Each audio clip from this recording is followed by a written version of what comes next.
Hello भाइयों, स्वागत है आप सबका मेरे चैनल की पहली वीडियो पर। मैं इस तरह की कहानी लाता रहूंगा, इसलिए मेरे चैनल को सब्सक्राइब कर लेना और वीडियो लाइक जरूर करना। चलिए वीडियो को स्टार्ट करते हैं। एक गांव में एक छोटा सा बच्चा था। उसके पिता तो थे, लेकिन मां की मृत्यु हो गई थी। पिता सारा दिन काम करता और अपने बेटे को पाल पोस कर बड़ा करता है। वह सारे सुख अपने बेटे को देता है जो एक माँ दे सकती थी। उस पिता ने कभी कुछ नहीं मांगा, सिर्फ इतना ही मांगा कि मेरे बेटे को कोई परेशानी ना हो। दिन बीतते गए, बेटा पढ़ लिख कर अच्छा जॉब भी करने लगता है और वह शहर में रहने लगता है।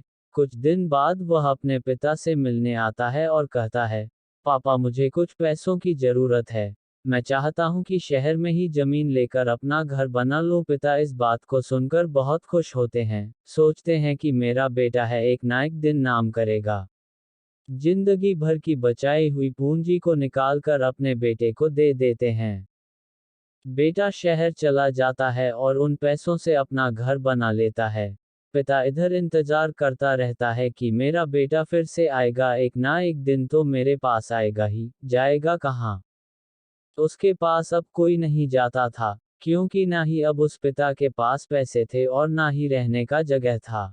कुछ दिन बाद बेटा फिर लौट कर आता है और अपने पिता से कहता है, पापा अब आप दादाजी बनने वाले हैं। पिता को बहुत खुशी होती है इस बात को सुनकर। वह कहते हैं, तू मुझे मेरी बहू और पोता से कब मिलाएगा?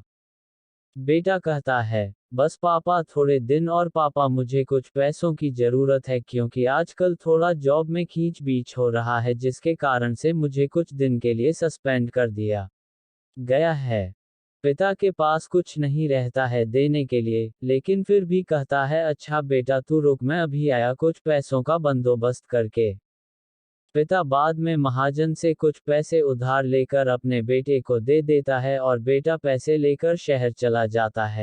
बरसों गुजर जाते हैं। पिता सोचते हैं कि मैं तो अब दादाजी बन गया हूँगा। मेरा बेटा पता नहीं मेरे नाती को लेकर कब आएगा। फिर सोचने लगते हैं, समय नहीं मिलता होगा, इसलिए मेरा बेटा अभी तक आया नहीं, वरना आया जरूर होता।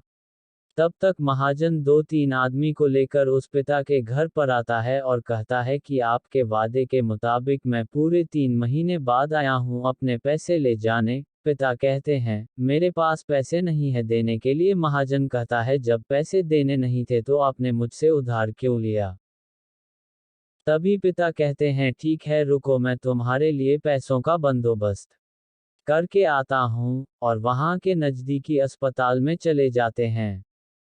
वहां जाकर अपना ब्लड डोनेट करते हैं और अपनी एक किडनी बेच देते हैं और उस महाजन का कर्ज चुका देता है। किडनी बेचने के बाद उनकी स्थिति और भी खराब हो जाती है और वह उस राह में जी रहे होते हैं कि मेरा बेटा एक दिन आएगा जरूर। एहसास में जीते जीते एक दिन पिता की मृत्यु हो जाती है, परंतु उस बेटे को अपने पिता को आग देना भी नसीब नहीं हुआ।